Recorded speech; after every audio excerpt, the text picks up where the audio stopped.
Please like, comment, share, and subscribe. Click the bell icon at the top of the page to get notified when I post a new video.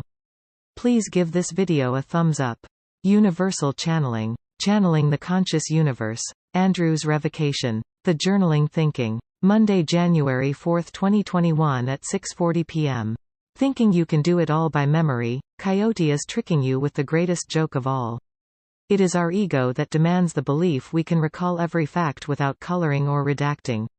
Our past selves color our perception and memories, clouding details that could lead to healing or change. The ego wants static reality, not change.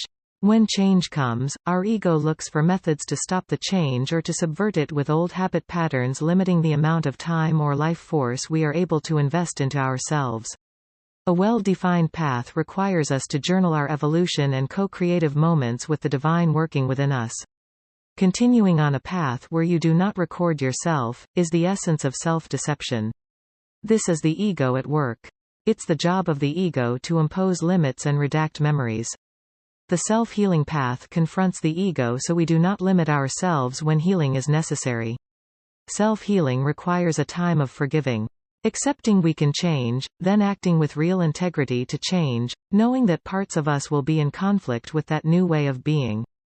Dealing with the covert motives of ego means you have to confront habit patterns demeaning your healing process. The use of drugs, jealousy, hatred, and victim mentality are habit patterns needed to be dealt with one by one.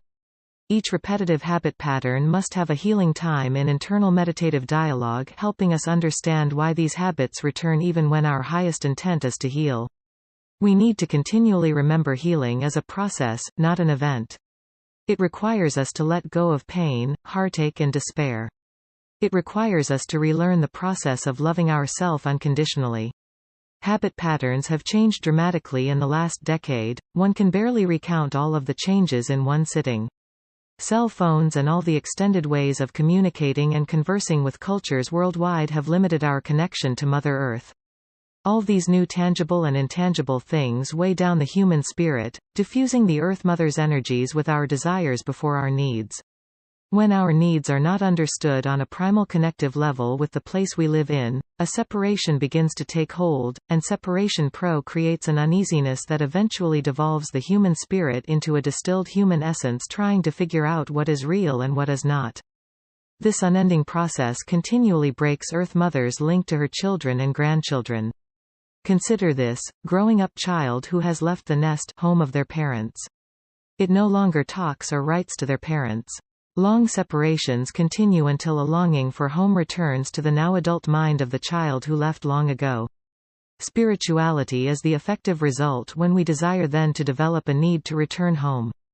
This home is our true authentic self. It blesses our life path with wisdom. Accepting this understanding of the self is expressed in many religions around the world. No one path is the only way. No one path of spiritual expression is the direct link to the divine or creative force in Earth Mother's realm. Not even Earth Mother herself is the full force of spiritual expression.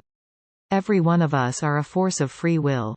Faith is our direct link to the universal wisdom.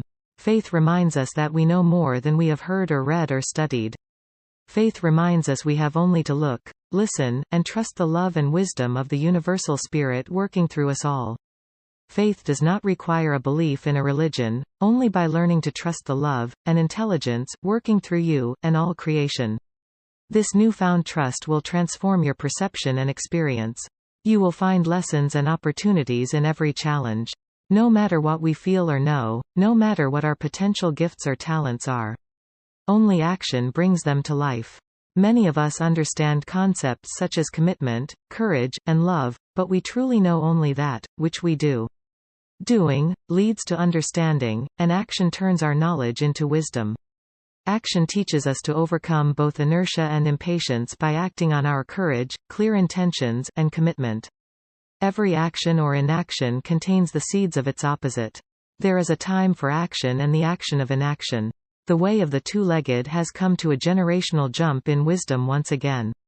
Every human incarnating in this world has a great journey ahead of them.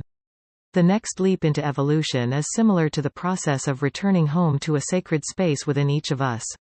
This is a time of newfound innocence interacting with all living things. Andrew Bartsis. Website: andrewbartsis.com